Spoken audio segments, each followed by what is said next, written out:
दूसरा भाग। सभी लोग लड़की को मुंह फाड़े देख रहे थे।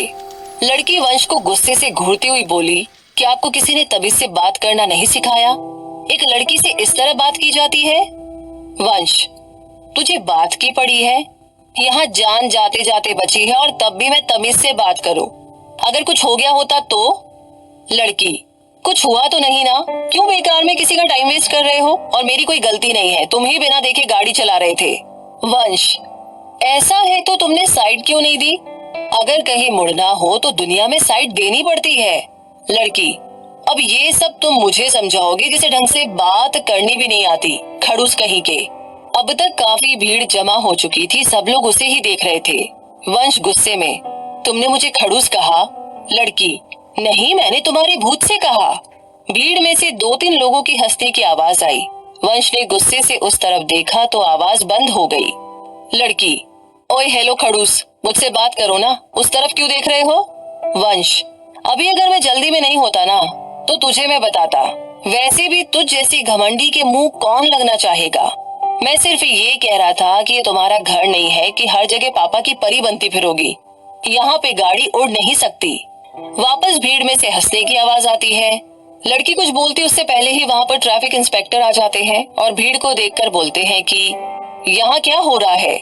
तभी उसकी नजर वंश और उस लड़की पर जाती है। तुम दोनों यहाँ पर ट्रैफिक जाम करके क्यों खड़े हो?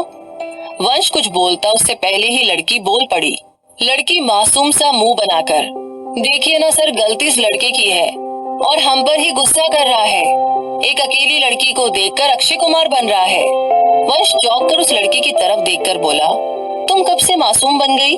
लड़की ने ऐसा मासूम मुंह बनाया कि इंस्पेक्टर को लगा कि लड़की की ही गलती है।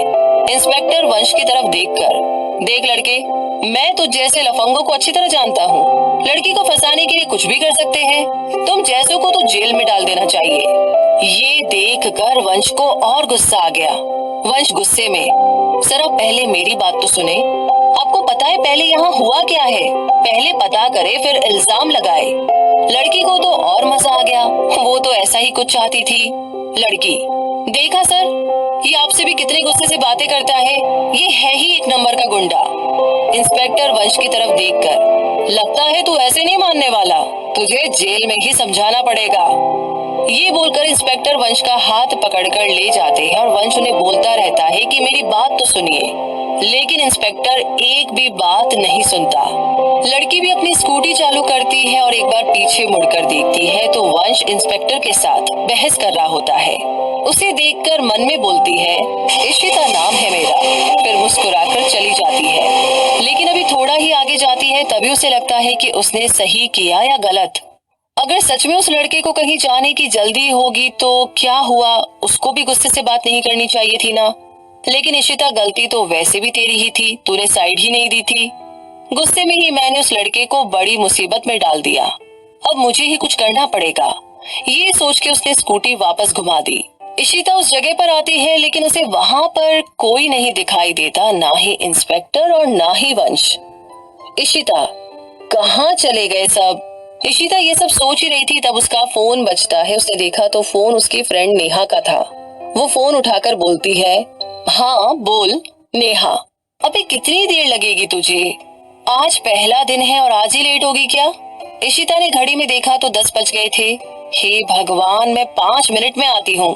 ये कहकर वो स्कूटी चालू करती है और एक बार फिर से देखती है, लेकिन वंश उसे कहीं भी नहीं दिखाई देता और दुखी मन से चली जाती है। इधर जब वंश को इंस्पेक्टर लेके जाता है और बुक निकाल के बोलता है, तुम जैसे लफंगों को ठीक करना अच्छी तरह से जानता हूँ, अपना नाम बोलो। वंश को लगा अब कुछ नहीं हो सकता, तभी उसे याद आया कि उसके दोस्त आकाश के पापा भी इंस्पेक्टर ही है। चलो उन्हें फोन लगाता हूँ। वंश, सर मैं एक फोन कर सकता हूँ? इंस्पेक्टर, नहीं, तुम कोई भी फोन नहीं कर सकते। वंश, सर मेरे अंकल भी इंस्पेक्टर ही है, उनसे बात करनी है। ये सुनकर इंस्पेक्टर उसे हाँ कर देता है। वंश आकाश के पापा को फोन लगाता है। वंश, हेलो अंकल, मैं वंश बोल रहा हूँ। वंश काफी बार आकाश के घर जा चुका है, इसीलिए अंकल उसे पहचान जाते हैं। अंकल, हाँ बोलो वंश बेटा, क्या हुआ? फिर वंश अंकल को पूरी बात बताता है। अंकल, तुम उस इंस्पेक्टर को फोन दो, मैं बात करता हूँ उससे। वंश इंस्पेक्टर को फोन देता है और थोड़ी देर इंस्पेक्टर से फोन पर बात करता है। फिर वंश के पास आकर बोलता है, इंस्पेक्टर, अरे तुमने पहले ही बोल दिया होता कि तुम सक्सेना अंकल की बात कर रहे थे तो हम तुम्हें जाने देते। वंश गुस्से से, आपने मेरी बात सुनी कब? सुनते तो ये जरूरत नहीं पड़ती।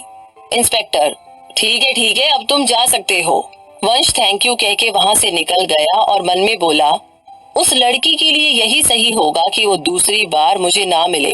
अगर वो लड़की मुझे दूसरी बार कहीं भी मिली ना तो उसकी खैर नहीं। वंश बाइक स्टार्ट करके कॉलेज की तरफ चला गया।